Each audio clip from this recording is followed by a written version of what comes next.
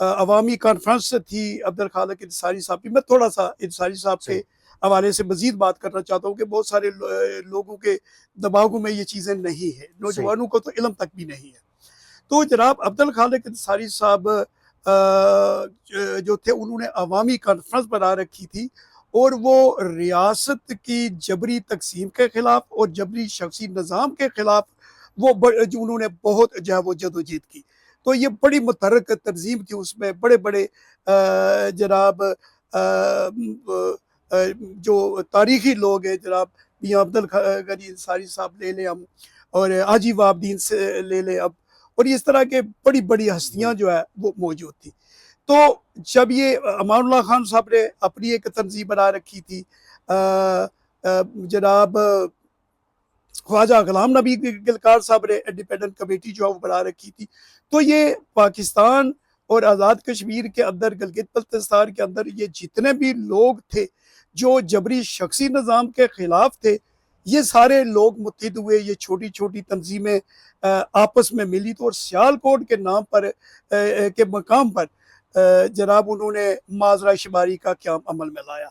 تو سب سے پہلے جو صدر تھے جناب وہ عبد الخالق انصاری صاحب تھے, اور امان اللہ خان جناب جنرل سیکرٹری تھے, اور مقبول بٹ شہید اس کے یہ تھے پبلسٹی سیکرٹری. تو اس سے آپ اندازہ لگا سکتے ہیں کہ یہ ساری جو بہت بڑی جو نیشنلسٹوں کی ایک قریب تھی, ان سب نے مل کر عبد الخالق انصاری صاحب کو اپنا قائد جو ہے وہ منتخب کیا. تو اس سے آپ اندازہ لگا سکتے ہیں کہ عبد الخالق انصاری ہمارے خطے کی کتنی بڑی جناب وہ شخصیت تھی. آپ کبھی مقبول بٹ شہید سے ملے ہیں؟ جی, اتفاق سے بے شمار دفعہ میں جناب مقبول بٹ شہید کو ملا ہوں, بلکہ مقبول بٹ شہید کے ساتھ ساتھ جتنے بھی معذرہ شماری کے بانیان ہیں سبھی کے ساتھ میری جو ہے وہ ملاقات رہی. اس کی وجہ یہ ہے کہ میں اکثر جب یہ انگلینڈ بھی آیا تو یہاں سے بھی میں زیادہ تر وہی آزاد کشمیر میں جایا کرتا تھا, اور انصاری صاحب کے ہاں جتنی بھی ورکنگ کمیٹی کے اجلاس ہوتے تھے میں ان میں جاتا تھا, میں بیٹھتا تھا, ایون تو میری عمر کم تھی. تو اس حوالے سے مجھے سب سے ملنا پڑا, اور میری خوش قسمتی ہے کہ مقبول بٹ شہید کے ساتھ میری تصاویر بھی ہے جو میں نے اپنے کیمرے سے ہی جناب وہ لی. تو ملاقاتیں ان کے ساتھ بہت دفعہ ہوئی, بہت دفعہ انہیں سننے کا جناب وہ موقع ملا, بلکہ ان کے ساتھ ساتھ دیگر قائدین کو بھی اس حوالے سے مجھے زیادہ موقع ملا کہ جب بھی یہ میر پر میں کوئی فنکشن ہوتا تھا تو ہم اپنا گھر جو ہے وہ خالی کر دیتے تھے, تو اور مہمانوں کو وہاں پر ٹھہراتے تھے, اور ظاہر ہے مجھے وہاں پر ڈیوٹی بھی دینی پڑتی تھی. تو وہ سبھی جو ہے وہ عظیم رہنماؤں کے ساتھ میں نے بہت وقت گزارا ہے, اور ان سے بہت کچھ سیکھا ہے. اور آج میری جو سوچ ہے یہ سارے انہی قائدین کی سوچ ہی ہے جو میرے ذہن میں تھوڑی تھوڑی جناب باقی ہے. کیسی شخصیت تھی مقبول بٹ شہید کی؟ وہ کیا سخت ان کا جو کیونکہ وہ آزادی پسند تھے, ان کا ایک نظریہ تھا, ان کی جتنی سپیچیں ہم نے سنی ہیں بڑا ان کا دبنگ انداز ہوتا تھا, تو کیسی شخصیت تھی, آپ ان کو کیسے ڈسکرائب کریں گے؟ میں مقبول بٹ شہید کی شخصیت کو اس طریقے سے کروں گا ڈسکرائب کہ وہ بہت ہی دھیمے مزاج کے تھے, لیکن ان کے اندر دماغ کے اندر ایک انقلاب تھا, اور وہ جو بات کرتے تھے وہ بالکل ٹھوس بنیاد پر کرتے تھے, غیر ضروری کوئی لفظ بھی وہ استعمال نہیں کرتے تھے.